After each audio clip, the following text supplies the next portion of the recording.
করতে যাই নয়ন আঁকার পরে আর কিছু আঁকা হবে না, কারণ ওই নয়নে আমার সকল কিছু দিয়ে দিয়েছি।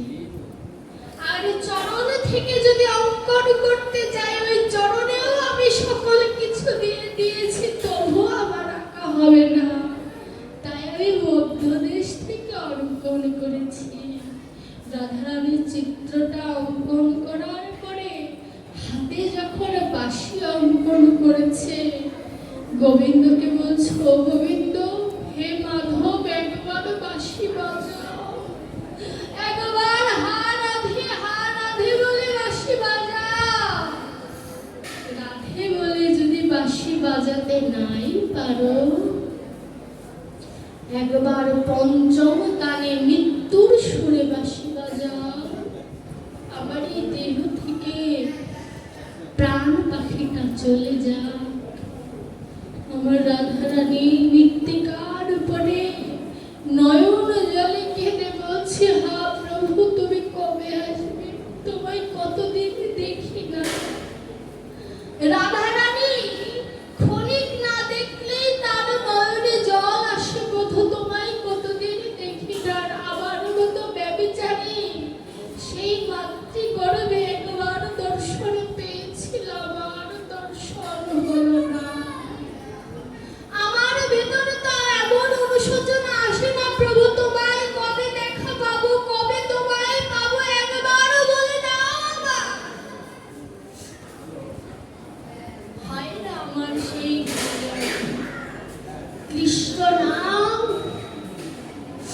এতটা অনুরাগ থাকতে হয় যে অনুরাগের পিছে কি হলো, সামনে কি হলো, কোনো ধ্যান থাকতে নেই,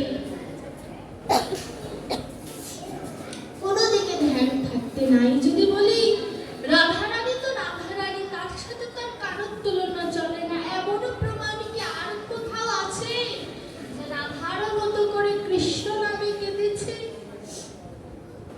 আছে, চৈতন্য চরিতামৃতের মধ্যে আছে এক ভক্ত প্রতিদিন মহাপ্রভু কৃষ্ণ নাম করে তার গৃহে সেবা দিতেন।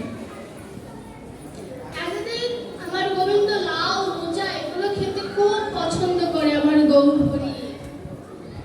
এবার ভক্ত তার সহধর্মিনীকে বলছে, ও এই লাউটা এনেছি, তুমি রন্ধন করো। এই বুঝি আমার গৌরহরি গৃহে আসে।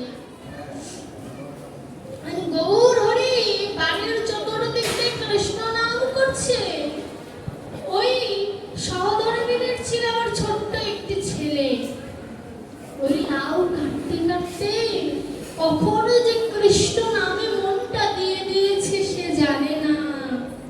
তার ছেলে হঠাৎ করে দুগ্ধ পান করার জন্য তার মায়ের কাছে এসেছে। আমার মা কি করেছে জানো? ওই কৃষ্ণ নামে মন দিয়ে কখনো যে লাউয়ের টুকরোটা রেখে কখনো যে তার সন্তানকে লাউয়ের মতো করে মেরে ফেলেছে সে বলতেই পারবে না। সন্তানকে টুকরো টুকরো করেছে লাউ যেভাবে টুকরো করে, এটাও সম্ভব? মা কিনা তার সন্তানকে টুকরো টুকরো করছে কৃষ্ণ নামে মন দিয়ে। ধ্যান নাই, ছোট্ট শিশু কি বলবে? প্রাণ চলে গেল,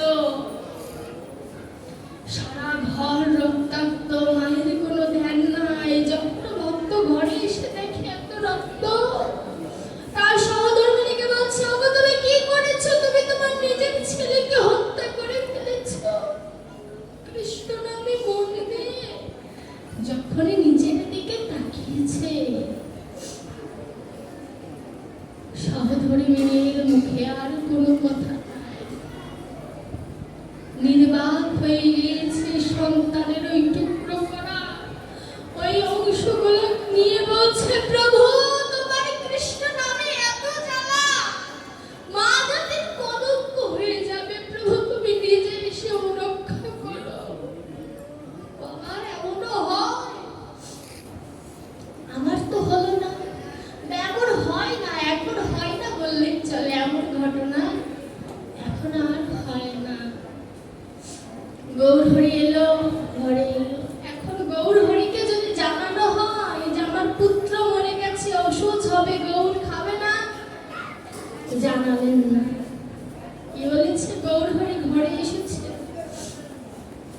ঘরে আসার পরে যখন সহধর্মিণীর মুখটা যখন মৌন দেখেছি, গৌরহরি জিজ্ঞাসা করছে, মা কি হয়েছে? কথা বলে না। কি বলবে? ভক্তকে জিজ্ঞাসা করে, কথা বলে না। গৌরহরি বললেন, যতক্ষণ না বলবে আমি তোমার ঘরে খাবো না। সহধর্মিণী ঘর থেকে মৃতদেহের টুকরোগুলো এনে বলছে, প্রভু দেখো, তোমার কৃষ্ণ নাম শুনে আজ আমি নিজ হাতে নিজের সন্তানকে হত্যা করেছি। গৌরহরি বলছে, মারে আমার সামনে একটু দাঁড়া। যখন সহধর্মিণী গৌরের সামনে দাঁড়িয়েছে, আমার গৌর দণ্ডবোধ হয়ে ওই মায়ের চরণে প্রণাম করে বলছে, এমন যদি কৃষ্ণ নামের আকাঙ্ক্ষা না থাকে তবে কি আর কৃষ্ণ পাওয়া যায়? বল না রে মা, কেমন ভাবে কৃষ্ণ নাম শুনেছিলি যে কৃষ্ণ নাম শোনার মাধ্যমে তোর সংসারের প্রতি কোনো মন রইল না? আমি তোকে কথা দিচ্ছি, তোর এক ছেলে গেল তো তোর দুই ছেলে হয়েছে। আমি আর আমার দাদা তোদের সকল দায়িত্ব নেব। আমার প্রভু করেছে, হরিদাস ঠাকুরের শ্রাদ্ধ করেছেন, এই ভক্তের সকল দায়িত্ব আমার প্রভু পালন করেছে। আমার প্রভু জীবকে শিক্ষা দিল, ওরে জীব, ছেলে নাই ভয় পেও না, আমায় ছেলে করো, তোমার সকলকে স্বামী করে দেব। তোমার কেউ নাই, ভয় করো না, একবার আমার দিকে আসো, আমি তোমার সকল কিছু ক্ষমা করে তোমায় গ্রহণ করব। তোমার রাধারানী তেমন করে খাচ্ছে। এমন সময় নারদ মুনি এলেন। নারদ মুনি বৃন্দাবনে এসেছে। নারদ মুনি বলছে, কি ব্যাপার, বৃন্দাবনে এসে আমার শরীর জ্বলে কেন? রাধারানীর কাছে যেয়ে দেখে রাধারানী তার যে দীর্ঘ নিঃশ্বাস, সামনে গাছ পড়ে যাচ্ছে। রাধারানীকে নারদ বলল, ও রাধে, কেঁদো না, আমি তোমাকে কথা দিচ্ছি, আমি তো অঘটন ঘটাই, কিন্তু তোমার আর গোবিন্দের মিলন আমি ঘটাবো প্রভাস তীর্থে, কথা দিয়ে গেলাম। এবার আমার নারদ ভগবানের কাছে গেলেন। তারকায় যে রাধে রাধে বলে, রাধে রাধে বলার পরেই আমার গোবিন্দের চিন্তা এলো, কি ব্যাপার, এই দ্বারকায় তো কেউ রাধে রাধে বলে না, কে এলো দ্বারকায়? নারদ এসেছে। স্বাগতম। ও নারদ, তোমার বিনাই তো সবসময় নারায়ণ নারায়ণ বলে, আজ নারায়ণ নাম ত্যাগ করে কেন রাধে রাধে বলছো? মুনি দেখুন, মুনিরই একমাত্র সাহস রয়েছে আর ভক্তের সাহস রয়েছে ভগবানকে ধমক দেওয়া। বলছে, আমি তোমাকে কৈফিয়ত দেব কেন রাধে রাধে বলছি? আমার মন চেয়েছে তাই বলেছি। শোনো কৃষ্ণ, জীবনে অনেক পাপ করেছো, যুদ্ধক্ষেত্রে অনেক ছলনার আশ্রয় নিয়েছো সত্যকে জয় করানোর জন্য। তরুণীর মতো ভক্তকে হত্যা করেছো, অনেক পাপ হয়েছে, পাপ করেছো, পাপের প্রায়শ্চিত্ত করবে না, যজ্ঞ করবে না, নাকি তুমি ভগবান বলে রক্ষা পেয়ে যাবে? কৃষ্ণ বিনয়ী হয়ে বললেন, দাদা তো করেছে, যুধিষ্ঠির তো করেছে। বলছে, যুধিষ্ঠির করেছে তো যুধিষ্ঠিরের পুণ্য হবে, তুমি তো কিছু করো নাই, তোমার কি হবে? মুনিবরাতে বিধান দিন, কি করব? বলছে, তোমাকে মহাদান যজ্ঞ করতে হবে। এই মহাদান যজ্ঞ কেমন? যে যা চাইবে তাকে তাই দান করতে হবে, এবং যাকে দান করবে তার কাছ থেকে তোমাকে ভিক্ষাও চাইতে হবে। ঠিক আছে, তাই করব। সকল জায়গা নিমন্ত্রণ পাঠিয়ে দিল। এবার নিমন্ত্রণ, প্রথম নিমন্ত্রণ গেল কার কাছে? বলুন তো, প্রথম নিমন্ত্রণ কাকে দিতে পারে আমার গোবিন্দ?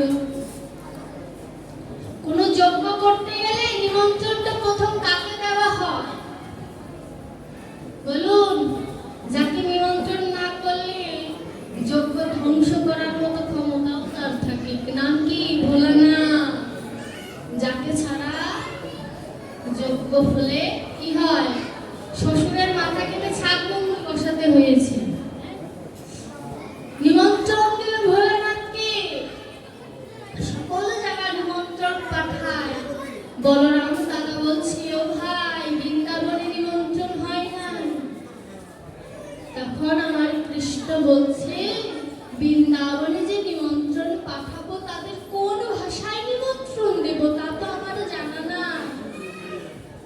তখন বলরাম বলছে, লেখো, যশোদাকে লেখো, মা যশোদা, কত অন্যায় করেছি, তোমার ছেলে তো ভালো মন্দ বোঝে না, তুমি নিজে দাঁড়িয়ে যজ্ঞের সকল দায়িত্ব পালন করবে। বাবা যশোদা বাবার কাছে, নন্দরাজার কাছে বলছে, বাবা তুমি তো যজ্ঞ করাতে পটিয়সী, সকল যজ্ঞের সকল দায়িত্ব তোমাকে পালন করতে হবে। রাধারানীর কাছে নিমন্ত্রণ দিচ্ছি, হে রাধে, তুমি তো লাদিনী শক্তি, তুমি অনুষ্ঠানে এসে আমাকে শক্তি সঞ্চার করবে, তোমার নিমন্ত্রণ রইল। নারদ মুনি আবার এসে বলছে, ও কৃষ্ণ, নিমন্ত্রণ তো দিলে, যজ্ঞটা হবে কোথায় চিন্তা করেছে? যজ্ঞ গৃহ মাঝে হবে না, কোথায় করব? প্রভাস তীর্থে করতে হবে। প্রশ্ন হলো, এত তীর্থবাদে প্রভাস তীর্থ কেন? এখানেই তো এই যে প্রশ্ন এলো, চাঁদের যখন কলঙ্ক হলো, অর্থাৎ গুরুপত্নী তারার দিকে যখন নজর গেল, অভিশাপ এলো না, ক্ষয় হয়ে যাবে। এক কলা চাঁদের অংশ শিব ঠাকুরকে তার মাথার মধ্যে লুকিয়ে রেখেছিলেন। তখন গুরু বৃহস্পতি বলেছিল, আহারে, এটা তার বৃহস্পতি জানে না যে শিবের মাথায় চাঁদকে লুকিয়ে রেখেছে তার সহধর্মীরা। বৃহস্পতি বলছে, আহারে, চাঁদ যদি বেঁচে থাকতো তাহলে বলতাম প্রভাস তীর্থে স্নান করলে তার সকল পাপ ক্ষয় দূর হয়ে যায়। যখন এই কথা শুনেছে, চাঁদের সহধর্মীরা জানতে পারলেন, ওই এক কলা চন্দ্র তখন প্রভাস তীর্থে স্নান করালেন। কিভাবে? সোম তীর্থে, অর্থাৎ সোমবারে স্নান করালেন। তাই বলছে, তুমি প্রভাস তীর্থে যাও, ওখানে যে স্নান করে ওখানে যজ্ঞ করো, ওই যজ্ঞে সবাই আসবে, তুমি সেই যজ্ঞে সকলকে দান করবে যে যা চাইবে।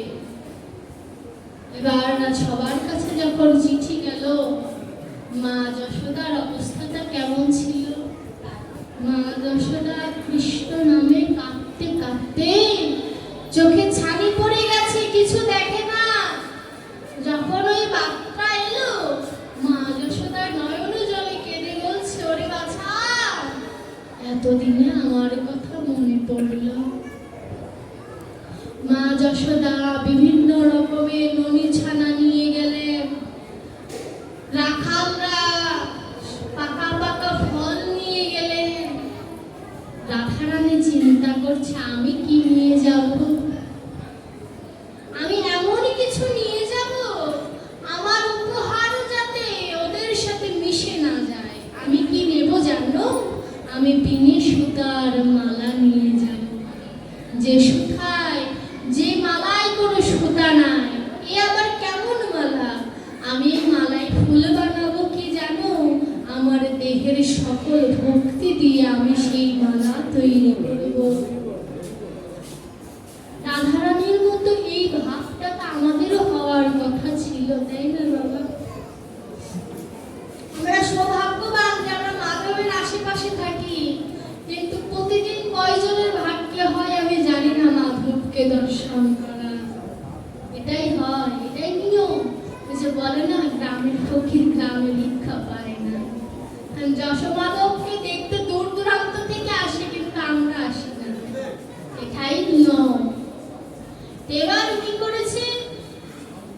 রাধারানী মালা নিয়ে যাচ্ছে, 4টি দরজা করেছে, তার 4 দরজায় 4 রকমের ভক্ত যায়। কিন্তু মা যশোদা যখন ভিখারির ন্যায় গিয়েছে, প্রহরীরা আর যেতে দেয় না। কৃষ্ণ দেখছে যে তার মাকে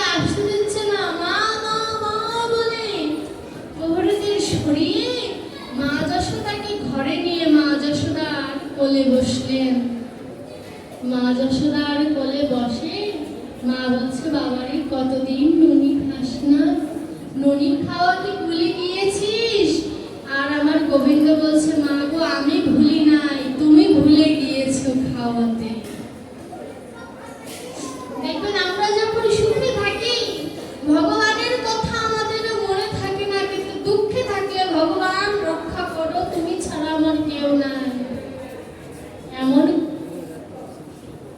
এখন এটা তো আর আমরা তো কামী ভক্ত, কামনা বাসনা যুক্ত, এর জন্যই ভগবানকে পাওয়ার বাসনাটা আমাদের হয় না। বিপদ থেকে রক্ষা পাওয়ার জন্য আমরা ভগবানকে ডাকি।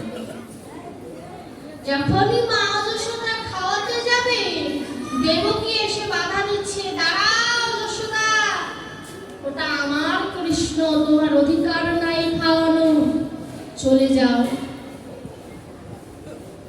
এখন মা যশোদা গোপালকে প্রশ্ন করছে, গোপাল তুই কার সন্তান? তুই কি আমায় মা বলে ভাবিস না? ভগবান পড়ে গেলেন বিপাকে, কি করবি এখন? নারদ মুনি উপস্থিত হয়ে বললেন, 100টি পর্দা টাঙিয়ে দাও, যার স্তনের দুধ গোপালের মুখ পর্যন্ত পৌঁছাবে সেই প্রকৃত অর্থে মা। দেবকীর স্তনের দুধ একটি পর্দাও ভেদ করতে পারল না, কিন্তু মা যশোদার স্তনের দুধ গোপালের মুখ পর্যন্ত পৌঁছালো। এতে বোঝা গেল ভগবানকে দাবি করে পাওয়া যায় না, ভগবানকে করুণাই পেতে হয়। ভগবান আমার, এই শব্দটা সুন্দর নয়, ভগবান তুমি কি আমার হবে, এই কথাটা বিনয়ী, এই কথাটা সুন্দর। এবার যখন রাধারানী প্রবেশ করেছে, রাধারানী যখন আমার গোবিন্দকে দর্শন করেছে, দর্শন করা মাত্র গোবিন্দের মুখ দেখে মুখ ফিরিয়ে নিয়েছে। কেন? ওই ঐশ্বর্য রূপ আমি দেখতে চাই না, যে মাধুর্যের রূপ আমি দর্শন করেছি বৃন্দাবনে, যদি আমায় দান করতেই হয় ওই মাধুর্যের রূপ আমায় দান কর। যখন কথা বললেন, যোগমায়াকে স্মরণ করলেন। যোগমায়া তখন গোবিন্দকে সেই প্রবের ভাবে রাখাল বেশে সাজিয়ে দিলেন। রাধারানী প্রণাম করলেন। রাধারানীর সাথে প্রভাস যজ্ঞে 100 বছর পরে মিলন হলো। দেখুন, এই যে রাধা গোবিন্দের মিলন প্রভাস তীর্থে হলো, এখানে আমাদের জীবকে কি শিক্ষা দিলেন?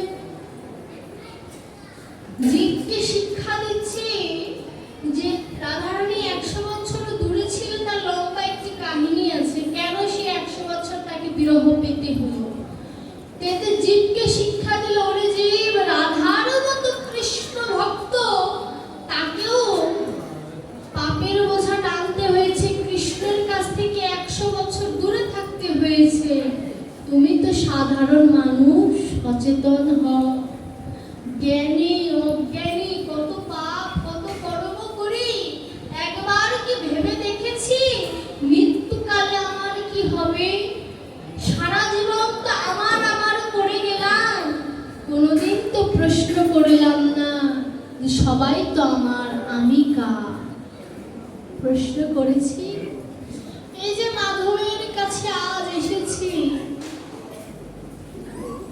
এই যে আমরা সব ভক্তরা এসেছি, কেউ এসেছে আমার পাঠ শোনার জন্য, কেউ এসেছে মাধবকে দেখার জন্য, কেউ এসেছে আমাকে দেখার জন্য। বাবা, কোন ভক্তের সার্থকতা এখানে এসে?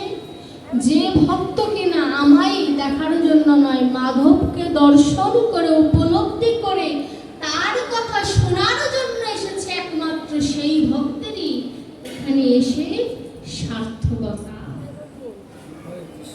ভগবান বললেন, ওরে ভক্ত, সবাই আমার নাম করে, কিন্তু সবাই কিন্তু আমায় পায় না। পায় কারা?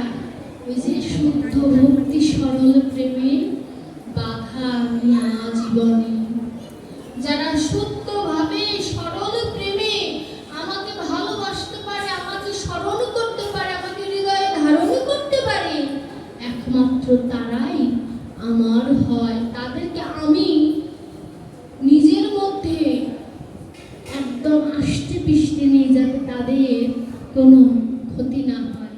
আমি কি বিশ্রাম দিয়ে দেব না আর কিছুক্ষণ আলোচনা করব? আমাকে একটু জানালে ভালো হতো, তাহলে আমি আর একটু উপাখ্যানে ঢুকতে পারতাম। হুট করে তার থামিয়ে দেওয়া যায় না, প্রত্যেকটি নীলার একটা বিশ্রাম আছে।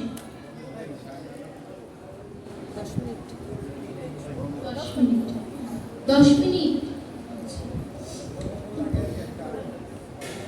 আমাকে বললে, ভক্ত যদি থাকে সারা রাত করলেও আমার সমস্যা নেই, আমার কাল পরীক্ষা নেই।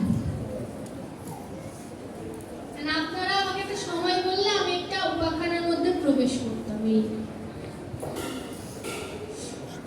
এই যে আমার গৌরহরি, দেখুন আমার গৌরহরির কিন্তু এই যুগে আসার কথা নয়, তবু তিনি এসেছেন। কেন এসেছেন? নাম প্রচার করার জন্য। এটা কি মুখ্য উদ্দেশ্য? নাম তো ছিল, ত্রিযুগেও ছিল, নাম তো ছিল। মূলত তিনি নাম প্রচার জন্য আসেনি, তিনি প্রেমের ডালি মাথায় নিয়ে এসেছেন। প্রেমটা পেল কোথায় তিনি? ভাগবত বলছে কুতুকি হতবা, রাধারানীর প্রেম ভাণ্ড থেকে হঠাৎ করে কুতুকি হতবা, হঠাৎ করে চুরি করলেন। চুরি করেছেন, 7টা দরজা পার হবে। সেই 7টা দরজা পার হয়ে ধনির ধন নিজ অঙ্গে মেখে তারপরে তিনি এই ধরা ধামে এসেছেন প্রচার করার জন্য। তিনি যদি না আসতেন আমরা এই ভাগবত পেতাম না, আমাদের মাধবকেও পেতাম না। কিন্তু দুঃখের বিষয় কি জানেন? আমরা সনাতনীরা মাধবকে পেয়েও অস্বীকার করি। যদি বলি তার প্রমাণ কি? আমাদের প্রত্যেকের ঘরে ঠাকুর ঘর আছে, তাই না? আছে তো? এবার একটু মায়েদের কথা বলতে হবে। আমি এখানকার মেয়ে, কিন্তু আজকে আমি মেয়ে হয়ে বসিনি, পাঠক হয়ে বসেছি। উত্তর দিতে হবে। প্রত্যেকের ঘরে ঠাকুর ঘর আছে, তাই না? পুজো দেই তো আমরা সবাই। লাল কাপড় দিয়ে সুন্দর করে একটা গ্রন্থ পেঁচানো রয়েছে। গ্রন্থটার নাম কি? হ্যাঁ, শুনি না, আমার নামটা বলি। ভাগবত গীতা না শ্রীমদ ভগবত গীতা? কোনটা? অনেকেই আছে, আমি একটা লজ্জার কথা বলি, অনেকে জানে না ভাগবত আর গীতা 2টা গ্রন্থ। আমি পাইছি মাদারীপুরে এক ভক্ত আমাকে জিজ্ঞাসা করেছিল যে ভাগবত গীতা কাকে বলে। আমি কি ব্যাপার, ভাগবত এক জিনিস, গীতা এক জিনিস। প্রশ্ন করলে একটা করবে, সে আমাকে জানেই না, সে তার বয়স মানে দাদুর বয়সে হবে, সে এই বয়সেও জানে না ভাগবত আর গীতা 2টা আলাদা গ্রন্থ। মানে কোন জায়গায় আছি বুঝতে পারছেন? গীতায় কয়টি অধ্যায়? 20টা অধ্যায় মনে হয়, তাই না? 18টি অধ্যায়। শ্লোক কয়টি? 700টি। যা অনেকে জানে, কিন্তু জানলে হবে না, ওই গীতাটাকে পড়তে হবে। আমি একটা কথা প্রায়ই বলি, যে সন্তানরা গীতার ভার গ্রহণ করতে জানে, বৃদ্ধ বয়সে তারা মাতা পিতার ভার বহন করতে পারবে। কিন্তু আজ সনাতনীরা কতটা পিছিয়ে আছে তার একটি তুলনা। এখানে যদি আমি সূর্য পূজার আসরের মধ্যে একটি আসর করে নৃত্য করতাম, আমার বয়স অনেকে আসতো, কিন্তু ভাগবতের আসরে বা যে কথাগুলোতে শেখা যায় কিছু, সেই আসরে আমার মতো বয়সী ছেলে মেয়েরা পাওয়া যায় না। এই যে আপনারা কত মায়েরা এসেছেন, আপনাদের ঘরে সন্তান আছে তো? আমার বয়সী সন্তান আছে তো? স্বীকার করেন। আর যারা স্বীকার করছেন না, আমি মাধবের কাছে বলে দিলাম পরের জন্মে যেন আর না দেয়। ওগুলোকে শোকেসে সাজায় রাখার জন্য ভগবান আপনাকে মা ডাক শোনার জন্য দেয় না, ভগবানের পথে ধাবিত করার জন্য আপনাকে বাবা মা ডাক শোনার মতো ভাগ্য দিয়েছে। কিন্তু আপনি তাদেরকে কৃষ্ণ পথে ধাবিত করছেন না। কেন? অনেকে বলবে যে আমার সন্তানের পড়ালেখা আছে, মন্দিরে এসে পাঠ শুনলে পড়ালেখায় ক্ষতি হবে। আমি তাদের উদ্দেশ্যে একটি কথা বলি, পড়ালেখা এই জগতের, পরের জগতে কিন্তু পড়ালেখা যাবে না। আর পড়ালেখা 2-1 ঘন্টা আমি যদি মোবাইলের পেছনে সময় না দিয়ে ভগবানকে সময় দিই, আশা করি ওই সময়টা বিফলে যাবে না। আমি মেডিকেল প্রথম বর্ষের পরীক্ষা আমার রানিং, আমি আজকে পরীক্ষা দিয়ে এসেছি। আমি যদি পারি, আপনার ঘরের সন্তান কেন পারবে না? বাংলাদেশে মেডিকেলের উপরে আর কোনো পড়া নাই, মেডিকেল আর ইঞ্জিনিয়ারিং উপরে, জানেন তো? এটা সব ইংলিশ ভার্সন, বাংলা কোনো অপশনই নেই। আমি যদি পারি, আপনার ঘরের মেয়েরা কেন পারবে না? মেয়েদের শুধু মেয়ে বলুন ছেলে বলুন, মেয়েদের থেকে ছেলেদের অবস্থা আরো করুন। আপনাদের সন্তানকে জাগ্রত করুন। আমি কেন মাধবকে পূজা করব সেটা জানান, আমি কেন কৃষ্ণ নাম করব সেটা জানান, কৃষ্ণ নাম করলে কি হবে সেটা জানান।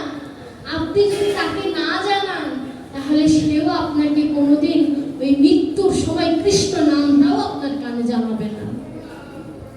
এই যে আজ এত মায়েরা এসেছেন, আপনাদের সন্তান, আপনাদের ওই যে বলে না, শিশুকালে কৃষ্ণ ভজে কৃষ্ণ পাবার আসে, বৃদ্ধ বয়সে কৃষ্ণ ভজে জমের ওতর আসে। একটা কথা মানুন আর না মানুন, যারা বৃদ্ধ বয়সে এসেছেন, বুকে হাত দিয়ে একবার বলুন তো, যৌবন বয়সেও এইভাবে আগ্রহ নিয়ে কৃষ্ণ নাম শুনেছেন? দুজনে একজনের বেশি পাওয়া যাবে না, এটাই সত্য। জমের ভয়ে, মৃত্যুর ভয়ে কৃষ্ণ নাম করছি। ডক্টর মহানামব্রতজি বললেন, 2 ফুলে ভগবানের কোনোদিন পূজা হয় না। কোন ফুল? কড়ি ফুল, আর একটা হচ্ছে বাসি ফুল। কড়ি ফুল হচ্ছে শিশু সন্তান। বলতে পারেন প্রহ্লাদ, ধ্রুব, তারাও তো শিশু, তারাও শিশু, আমার ঘরের জন্য শিশু, কিন্তু সেই শিশু আর এই শিশু এক না। শিশু বয়সে কৃষ্ণ ভজন করে, ভগবান তাকে আশীর্বাদ করে যাতে যৌবনে সে কৃষ্ণ পাওয়ার মতো যোগ্যতা যেন তার হয়। কিন্তু ওই বয়সের কৃষ্ণ ভজনে কৃষ্ণ পাওয়া সম্ভব না, কারণ সে ভালো মন্দ জ্ঞান জানে না। আর বাসি ফুলে কৃষ্ণ ভজন হয় না। বাসি ফুল অর্থাৎ মৃত্যুর সময় কৃষ্ণ কৃষ্ণ কৃষ্ণ। বড়জোর কৃষ্ণ তোমাকে একটি সুযোগ দিতে পারে, আরেকটি জন্ম দিতে পারে, কিন্তু তোমাকে উদ্ধার সে কোনোদিন করবে না। তাই ওই যে বলে না, যা যাওয়ার গেছে চলে, খেদ করিস না আত্মা বলে। যা চলে গিয়েছে সেটা নিয়ে তার আক্ষেপ করে কিছু হবে না। কিন্তু ঘরে যদি ছোট সন্তান থাকে, আমি মায়েদের বাবাদের চরণ ধরে বলছি, তাদেরকে কৃষ্ণ পথের পথিক করুন। আমাদের সনাতনীদের অবস্থা খুবই করুণ, খুবই করুণ। আমি বলি তো যে কালী পূজা, দুর্গা পূজার যুব সমাজ না করে এই অষ্টপ্রহরের দায়িত্বগুলো যুব সমাজের উপরে দিয়ে দেওয়া উচিত। কারণ যারা আজ পরিচালনা করছে, কাল তারা থাকবে না। ওই কালকের দায়িত্বটা নেওয়ার মতো কাউকে তো থাকতে হবে। তাই যুব সমাজকে নিজেদের ভিতরে নিয়ে তাদেরকে মানুষ তৈরি করুন। একটা কুকুরের বাচ্চাকে কিন্তু কেউ বলে না আশীর্বাদ করো সে যেন কুকুরের বাচ্চা হয়, তো মানুষকে কিন্তু আশীর্বাদ করা হয় সে যেন মানুষেরও মতো মানুষ হয়। তার মানে কি, এই দেহটা ধারণ করলেই মানুষ হওয়া যায় না, মনুষ্যত্ব অর্জন করতে হয় মানুষ হওয়ার জন্য। আর যারা আমরা গীতা অধ্যয়ন করি, অধ্যয়ন এখন একটা প্রচলন এসেছে যে গীতা এমন একটা জিনিস, আপনি যদি 1 বছর 2 বছর চর্চা করেন, শ্লোকগুলো আয়ত্তে আনা কোনো ব্যাপার না, কিন্তু ধারণ করাটা খুবই কঠিন বিষয়। গদাধর পণ্ডিত বলেছিলেন, আমি গীতার একটি শ্লোক 4 মাস ব্যাখ্যা করে উত্তর পেলাম না ওই শ্লোকের অর্থ কি। আর আমরা তার থেকেও বর্তমানে বড় বড় পণ্ডিত হয়ে গিয়েছি, সেগুলো আর বললাম না। কিন্তু আমার সকলের কাছে অনুরোধ, মায়েদের কাছে অনুরোধ, বিকালবেলা সমালোচনার আসর না বসিয়ে যাদের মাধবের আঙিনার বাড়ির পাশে বাড়ি, নিজেরা একটু কৃষ্ণ নাম করুন, হাতে তালি দিয়ে একটু গীতা পাঠ করুন, একটু ভগবানের দর্শন করুন, মাধবকে দর্শন করুন। মাধবের চার হাত না, এই চার হাত এক করে যদি আপনার দু হাত ধরে, আপনার কি আর কোনো ভয় আছে? আর কোনো ভয় থাকার কথা নয়। মাধবকে প্রার্থনা করুন, হে মাধব, তুমি আমার সচল থাকতে তুমি আমার হও বা না হও, দেহটা যখন অচল হয়ে যাবে তখন তুমি আমার বান্ধব হইও। যখন আমার পাশে কেউ থাকবে না, তুমি কৃপা করে আমার শ্মশান বান্ধব হয়ে আমায় তোমার করে নিও। এমন করে মাধবের কাছে আত্মনিবেদন যদি আমি করতে পারি, তবে আমার সার্থকতা। আমার কথায় যদি কোনো ভুল ভ্রান্তি হয়ে থাকে, ক্ষমা সুন্দর দৃষ্টিতে দেখবেন আর আমাকে আশীর্বাদ করবেন। আমি যেন আপনাদের চরণধুলি নিয়েই থাকতে পারি।